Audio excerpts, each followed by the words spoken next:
Bonjour, aujourd'hui je vous propose l'interview de Céline Mas, qui est cofondatrice de Love for Livre et de Return for Society. En parallèle, elle est aussi présidente d'ONU Femmes France.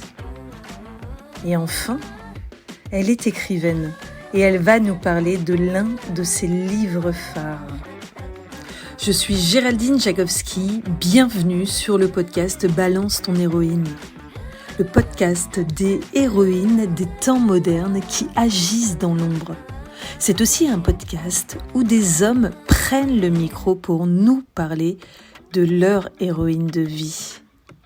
Alors si vous souhaitez être informé de chaque nouvel épisode, abonnez-vous à cette émission en cliquant sur la cloche de votre plateforme d'écoute préférée. À tout de suite.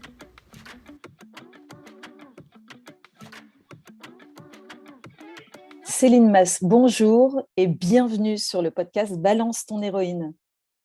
Bonjour Géraldine. Écoute, je suis ravie que nous ayons pu nous connecter car c'est vrai que tu as un emploi du temps assez chargé, hein, on va le dire. Et bien voilà, on est fin juillet.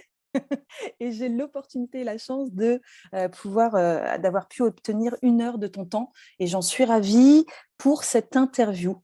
D'ailleurs, j'ai plein de questions à te poser, mais en premier lieu, ce que je te propose, Céline, c'est de te présenter. Oui, merci d'abord Géraldine pour ton invitation. Ça me fait très plaisir d'être avec toi et puis les futurs auditeurs et auditrices. Alors, je suis Céline Mas, je suis écrivaine et entrepreneur social. J'ai fondé 2 projets. L'un qui s'appelle Return for Society, qui est dédié au conseil en RSE pour des organisations. Le deuxième qui s'appelle Love for Livre et qui est autour des livres, des émotions et des sciences cognitives pour accompagner des personnes dans leur vie professionnelle ou personnelle. Et puis par ailleurs, je suis engagée aux Nations Unies sur les sujets de droits humains liés à l'égalité entre les femmes et les hommes. Ce qui tombe bien sur le podcast Balance ton héroïne, puisque c'était une des thématiques phares lorsque j'ai lancé le 8 mars 2022 le concept Balance ton héroïne. Donc, lors de notre entrevue au Parc des Princes, c'était en juin dernier, pour un événement dédié aux femmes, c'est vrai qu'on a eu l'opportunité d'échanger et moi, j'aimerais que tu puisses nous partager ton actualité concernant Love for Livre. Parle-nous de ton actualité. Bah écoute, avec plaisir, Love for Livre, c'était un pari déjà, pas simple parce que imaginer qu'on puisse accompagner, prendre soin des gens via les livres et les sciences cognitives, c'est sans doute un cocktail de rêve que l'on a réussi à mettre en place, mais c'était absolument pas gagné. Depuis 2 ans, donc, on a lancé notre activité, donc début 2020, on a réalisé énormément de choses. On a travaillé pour des entreprises, pour des programmes d'accompagnement de managers, par exemple, sur le sujet des émotions parce que les émotions prennent une grande place en entreprise, qu'on le reconnaisse ou pas. On a travaillé en Europe via 2 programmes de la Commission européenne, Europe Créative et Erasmus+, pour les citer. L'un pour des personnes désocialisées, vulnérables pendant le Covid avec de la bibliothérapie. L'autre pour des femmes et des jeunes victimes de violences dans 4 pays européens, là, qui est encore en cours. En ce moment, toujours via de la bibliothérapie, via les livres, via les bibliothèques des émotions, qui sont des bibliothèques où les livres sont classés en fonction des émotions. Ça, c'est une de nos créations. On a également travaillé dans, on va dire, le secteur du soin, dans des hôpitaux, dans des hôpitaux psychiatriques, notamment auprès de jeunes qui sont en grande difficulté au point de vue de la santé mentale. On a travaillé également auprès de personnes âgées dans des EHPAD. On a travaillé dans des centres de primo-arrivants, réfugiés notamment. Bref, des publics extrêmement variés. Ça a été un bonheur. C'est une activité qui me réjouit vraiment au plus profond et qui, je crois, de par nos expérimentations sur le terrain et aussi de la recherche, puisque pour les projets européens, on a eu la chance d'avoir un article de Gila Claraquesou, je crois que tu as reçu déjà dans ce podcast, un article assez poussé qui montre bien à quel point, quand on lit et quand on lit avec les autres, ça va créer 2 ou 3 effets très positifs. Le premier, c'est une baisse du stress et c'est du bien-être immédiat. Ça, c'est formidable, surtout dans des périodes comme celles que l'on traverse, qui sont des périodes énergivores, difficiles pour les personnes, et quel que soit son milieu social, j'ai envie de dire. Deuxièmement, la lecture, notamment dans le groupe, vous fait comprendre et sentir à quel point nous sommes des êtres humains qui partageons des problématiques communes et à quel point, en fait, ce que l'on traverse parfois dans la douleur, c'est aussi quelque chose que traversent d'autres personnes. Et donc, cet effet miroir nous rassure et nous permet de faire société. Et le troisième enjeu qui me semble fondamental, parce que c'est ce qu'on appelle les health humanities d'une certaine manière, c'est comment l'art finalement nous aide à prendre soin de nous et aussi constitue une porte d'entrée vers des thérapies plus classiques, parce que évidemment la bibliothérapie n'est ni une thérapie au sens classique ni au sens médical, c'est un outil paramédical qui permet de prendre soin de soi tout en se faisant du bien et en passant un beau moment. Et donc peut-être qu'en rentrant finalement dans cette approche, on osera plus taper à la porte d'un psychologue ou d'un psychothérapeute pour aller traiter des sujets qui nous empoisonnent la vie et qui parfois sont extrêmement lourds à porter. Voilà, donc 2 ans extrêmement passionnants, internationaux, beaucoup de rencontres, hein, beaucoup de diversité dans les missions que l'on a pu avoir et on espère évidemment continuer sur cette lancée dès les prochaines semaines après un repos d'été bien mérité. Waouh! Eh bien, écoute, je n'avais pas connaissance de toutes vos actions, donc déjà félicitations et vraiment, voilà, je t'envoie de la gratitude par rapport à tout ce que vous avez fait. Quand tu dis «nous», Céline, alors déjà, je souhaitais savoir, c'est une association, une ONG, une société? Non, c'est une entreprise à mission parce que, on a beaucoup hésité à créer une association, mais mon associé étant, d'origine, étrangère, c'était un peu plus compliqué. Donc on est passé par l'entreprise à mission avec quand même, disons-le, un esprit associatif assez fort et donc on est une équipe, on est une petite équipe, là on va être 5 maintenant à la rentrée, de septembre 2022, ce qui est une grande joie parce que, bah, c'est toujours dans les collectifs évidemment qu'on progresse, qu'on va plus loin, plus profondément et puis, on a beaucoup, beaucoup, beaucoup de personnes. Là, on a recruté, on a reçu plus d'une centaine de candidatures en très peu de temps. Je crois que vraiment la question du sens, et notamment le sens que peut apporter la culture, et aussi les formidables connaissances qui sont charriées par les sciences cognitives, qui est un domaine qui évolue fortement aujourd'hui, eh bien, ça séduit, et notamment des jeunes. Et ça fait plaisir. Parce qu'on dit les jeunes lisent pas, les jeunes ci, les jeunes ça. En fait, les jeunes lisent. Simplement, ils décrochent souvent aux alentours de 12 ans pour parfois s'y remettre plus tard, mais pas toujours. Plus les garçons que les filles d'ailleurs. Et les jeunes sont dans une recherche très forte de sens. Dans ce monde où le changement climatique est une menace, dans ce monde où les tensions sociales sont importantes, dans ce monde difficile à comprendre, dans ce monde des réseaux sociaux exacerbés, avec du bon évidemment et du moins bon, eh bien les jeunes cherchent aussi leur voie. Et moi, je trouve ça très important en tant que chef d'entreprise ou en tout cas que porteuse de projet, d'essayer de les accompagner, d'essayer aussi de m'inspirer d'eux et d'apprendre d'eux pour construire un projet qui soit pérenne et qui soit lumineux. Mais en tout cas, quand tu nous le présentes comme ça, quand tu en parles, il est lumineux. Il est, enfin, on sent tout l'enthousiasme et la motivation et toute l'énergie que tu y mets et très sincèrement, voilà, j'ai très envie de suivre votre actualité. Alors pour suivre justement les actions, l'actualité de Love for Livre, où est-ce qu'on vous trouve, Céline? C'est très simple, le site internet loveforlive.com où vous pouvez trouver des livres en français ou en anglais en fonction des émotions, de vos émotions. Et puis les réseaux sociaux, Instagram, Twitter, Facebook notamment, LinkedIn, donc Love for Livre. Et on a une newsletter à laquelle vous pouvez vous inscrire gratuitement, qui est sur Substack. Si vous tapez Substack, Substack, Love for Livre, vous trouverez et vous avez là toutes nos actus, mais vous avez surtout de la matière, je dirais des contenus et des idées inspirantes sur le monde des livres et sur les sciences cognitives et les émotions de vie.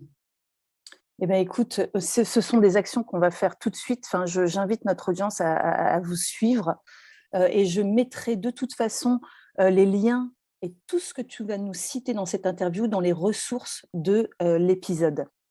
Quand tu dis entreprise à mission, Céline, et au vu des actions que vous faites, est-ce que toi, tu es en contact avec le ministre de la Culture? Est-ce que par rapport à toutes les actions culturelles en France, Love for Live est impliqué à ces actions? Enfin, vous êtes reconnu plutôt pour vos actions? Écoute, on est en chemin, je dirais, comme beaucoup d'autres organisations. On a travaillé et participé à la Nuit de la lecture, qui est un grand rendez-vous annuel tous les mois de janvier autour de la lecture. Donc, on a fait un certain nombre d'actions autour de la bibliothérapie. Je reviendrai après sur ce qu'est la bibliothérapie si tu le veux. Et on a, à travers nos programmes européens, donc Europe Créative, Erasmus+, on a été en contact avec le ministère de la Culture notamment.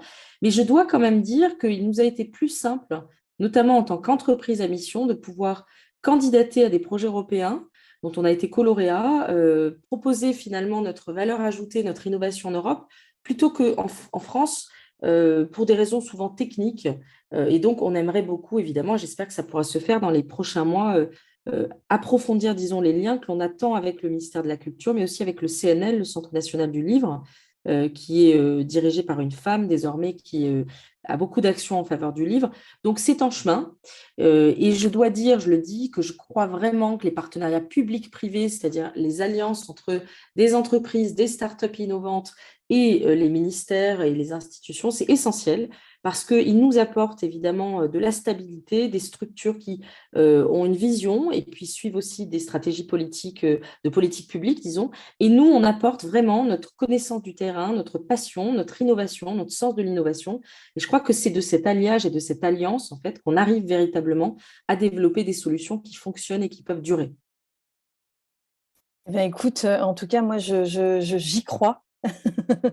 J'y crois Ah, beaucoup. bah, ça fait plaisir. Et j'ai envie de vous soutenir. Et justement, je pense que il y aura ton interview, certes, puisque tu as Mhm. encore beaucoup de choses à nous dire, mais je pourrais extraire cette partie sur Love for Livre pour justement faire un extrait spécial Love for Livre pour que tout le monde puisse comprendre qui vous êtes et quelles sont vos actions. Par ailleurs, j'étais il y a un mois au CNL.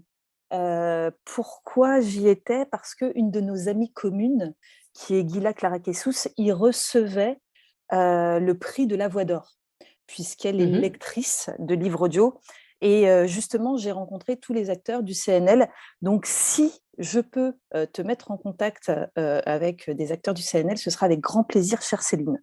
Ah, Euh, bah, j- merci beaucoup. voilà, il y avait aussi l'association La Plume de Pan qui était Oui, présente. tout à fait. Tout à Voilà, fait. donc ce sont des gens que j'ai rencontrés il y a un mois, donc très bien.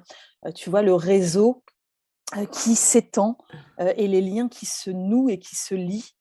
Et si jamais il n'y avait pas ces connexions, si on ne se rencontrait pas lors d'événements ou si il n'y aurait pas des updates de temps en temps, tous les 6 mois ou tous les ans, ben, on ne pourrait pas faire ces connexions et c'est dommage parce que vraiment, lorsqu'on est indépendant, lorsqu'on a son entreprise, c'est ce type de connexion qui nous font avancer. Et puis, je dis toujours qu'il suffit d'une rencontre pour, eh ben, en fait, Absolument. pour que ta vie change ou pour que ton projet prenne de l'ampleur. Waouh! Eh ben, écoute, très bien. Merci, merci grandement pour cette présentation Love for Livre. Et je pense qu'on peut poursuivre cette interview. Alors, toi, tu es engagée auprès des Nations Unies, notamment chez ONU Femmes France. Est-ce que tu peux me parler de cet engagement? Oui, bien sûr. Alors, c'est un engagement qui date il y a une vingtaine d'années, qui a commencé très jeune, qui a été, je dirais, stimulé par le fait que quand j'étais plus jeune, adolescente, enfant, même enfant, je constatais de manière un peu intuitive et j'observais autour de moi des différences dans la manière dont les filles et les garçons étaient traités. Et ça m'indignait. Je ne comprenais pas. Surtout, je ne comprenais pas. Je pense que quand je ne comprends pas quelque chose, j'ai tendance à vouloir m'engager pour d'abord comprendre, comprendre, deux, tenter de contribuer à la résolution du problème. Et donc, je me suis engagée dans diverses associations pendant très longtemps, sur le terrain en France, en Espagne, où j'ai eu le plaisir de vivre. Hein. J'aime beaucoup l'Espagne. Des associations grandes, petites, des think tanks, enfin, ça a été très varié. Et puis, au fil de cette route, j'ai été contactée par ONU Femmes France, qui est une association qui est le relais de l'agence UN Women, donc des Nations Unies, en France, et qui à la fois fait du plaidoyer pour les droits des femmes dans le monde, parce qu'ils sont souvent méconnus par rapport à peut-être un droit plus local, ou en tout cas les sujets français, qui lève des fonds auprès d'entreprises notamment et de collectivités pour financer des programmes d'action et d'impact pour les femmes dans le monde et qui fait aussi qui conseille en fait des institutions en leur apportant un éclairage international sur un certain nombre de sujets liés aux droits des femmes. Donc ça, c'est ONU Femmes France, relié donc à UN Women à New York, aux Nations Unies, UN Women créé en 2010, ONU Femmes France créé en 2013. Et donc ça, c'est un engagement totalement bénévole que j'ai depuis plusieurs années maintenant, avec toute une équipe très vaste de grands talents, de gens formidables que je remercie ici et auxquels j'envoie ma gratitude et mon affection. Et on essaie ensemble de faire avancer ces sujets. Je suis aussi au Haut Conseil à l'égalité là, dans la commission internationale qui évalue l'efficacité des politiques publiques en matière d'égalité. Pourquoi cet engagement? Je l'ai dit au départ, je pense qu'il y avait vraiment un désir de comprendre. Et une fois que j'avais compris que l'inégalité, c'était assez structurel, évidemment, une indignation parce que l'égalité, c'est quelque chose qui, pour moi, est fondamental. Et ça rejoint, je pense, vraiment ma mission de vie. Je t'ai fait rire lors de notre dernière rencontre en te disant que ma mission de vie, c'était d'être Robin des Bois, mais je crois que c'est vraiment ça. J'ai toujours adoré le personnage de Robin des Bois lorsque j'étais adolescente, même enfant. J'ai vu tous les films. Je me suis plongée dans ce personnage. Et ce que je trouve fascinant dans ce personnage, c'est cette idée d'aller dans un monde où il y a des richesses, où il y a des atouts, et de les prendre pour les transférer dans la forêt de Sherwood, où là, il y a des gueux, des gueuses, des gens fragiles, des gens vulnérables, mais qui ont en même temps un pouvoir de désirer un monde meilleur et de peut-être le transformer, qui est phénoménal.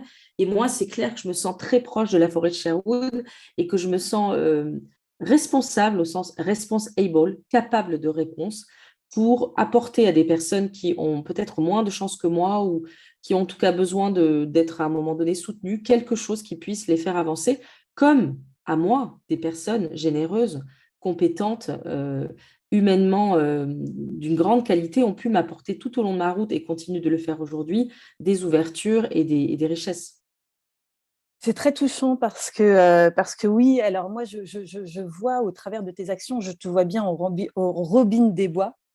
Mais là, ce que j'entends aussi à la fin de ton partage, c'est que tu as beaucoup reçu, que tu reçois des cadeaux que tu reçois depuis des années et que eh ben voilà, tu es aussi dans la transmission et la donation.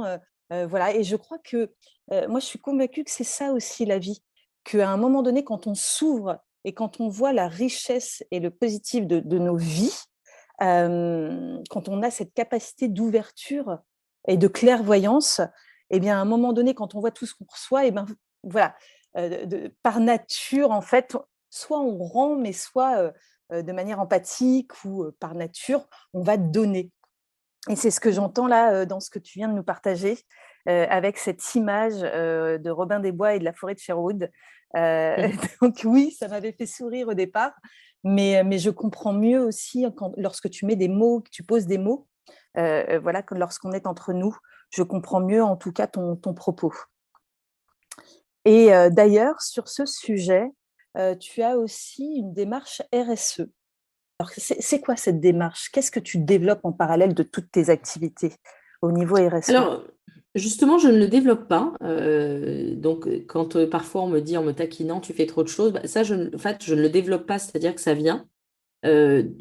Pour faire très simple, j'ai fait du conseil pendant longtemps, avant de créer Love for Livre, notamment de m'y investir, d'écrire plus, de changer de vie d'une certaine manière.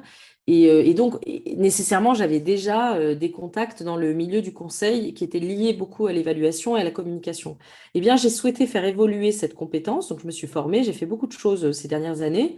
J'ai gardé évidemment cette compétence en communication, mais plutôt d'ailleurs en stratégie de marque, c'est-à-dire comment une marque finalement elle se façonne, elle se pense, elle se fonde pour réussir à se développer, mais marque responsable. Donc moi, je n'aide que et je ne soutiens que des marques qui ont la volonté soit de poursuivre un engagement RSE, donc responsabilité sociale, sociétale, soit de l'engager.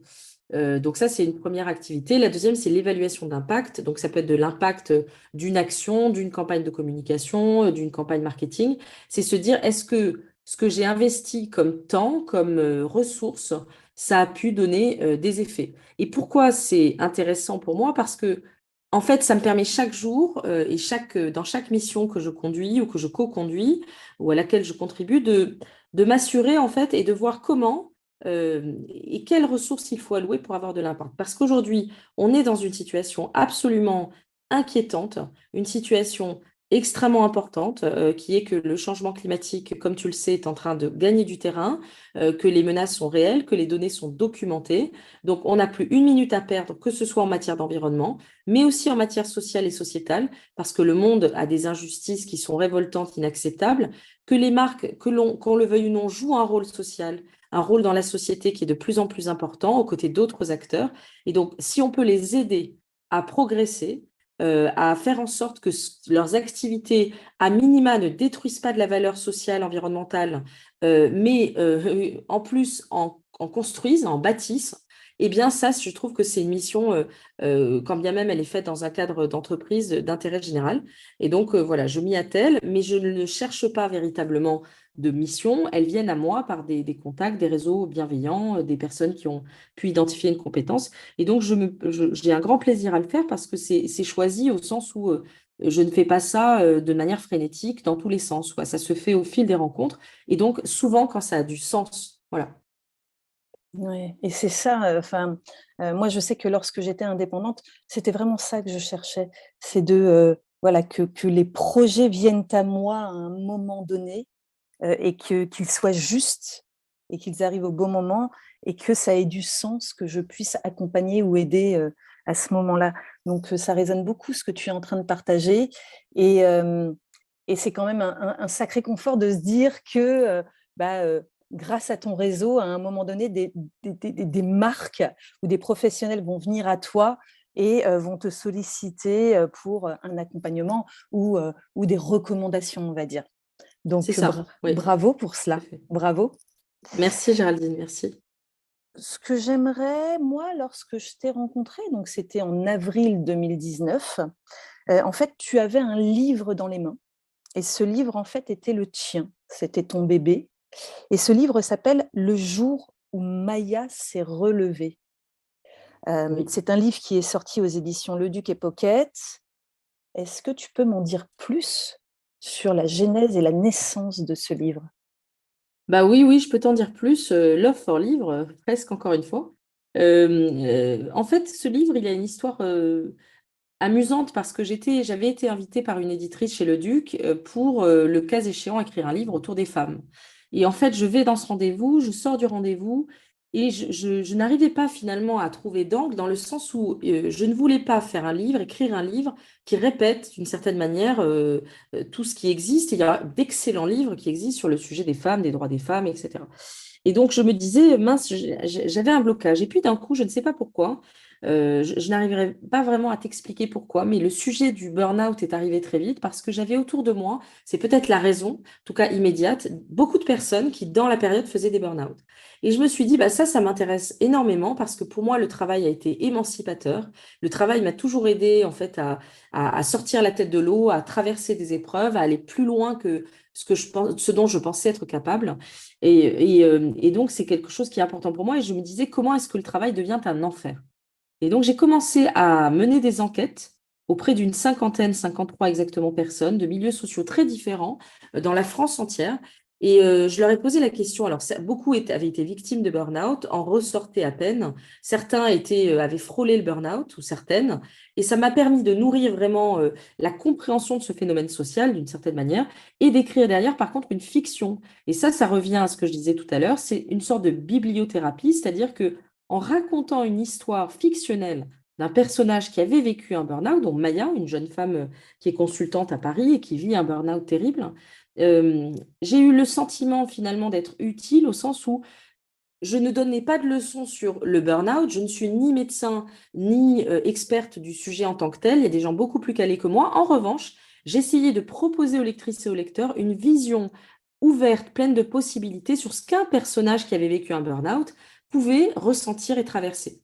Et c'est ça la magie des livres et la magie des fictions, c'est que les livres sont des possibilités.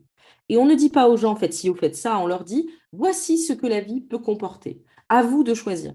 Et ça correspondait très bien à voilà, ce que j'avais envie de faire à ce moment-là. Le livre est sorti, ça a plutôt bien fonctionné. J'ai reçu beaucoup, beaucoup, beaucoup de messages, tu peux imaginer, sur le sujet du burn-out, des messages d'aide, de demande d'aide, des messages de gratitude, des messages parfois très tristes, en fait, qui me perturbaient beaucoup.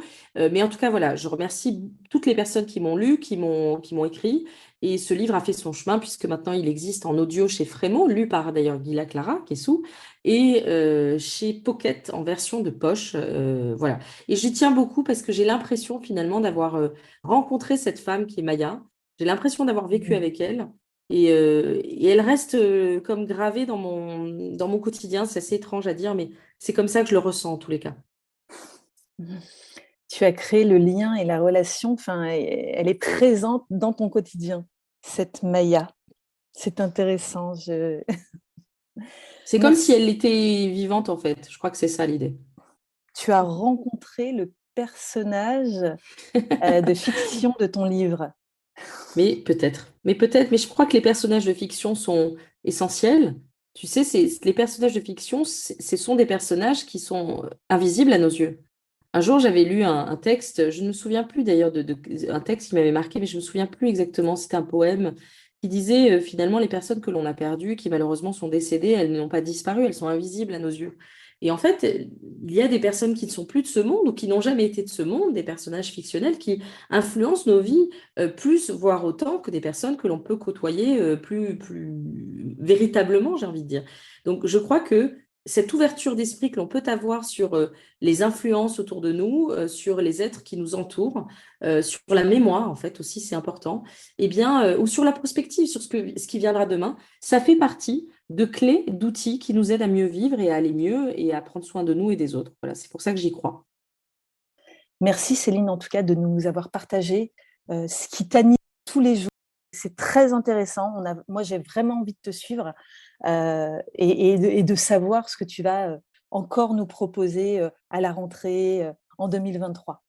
Merci pour Bah, ça. écoute, merci, merci Géraldine. Et j'adresse une pensée très forte à toutes les héroïnes du monde, c'est-à-dire pas uniquement les femmes connues, les femmes mises en avant, les femmes puissantes, entre guillemets, mais aussi toutes les femmes du quotidien, toutes les femmes qui font un travail essentiel, pas toujours valorisé à leur juste hauteur. Ce sont aussi nos héroïnes. Je voulais vraiment leur envoyer une pensée et leur dédier aussi le travail que je fais dans toutes ces activités. C'est aussi pour elles que je le fais.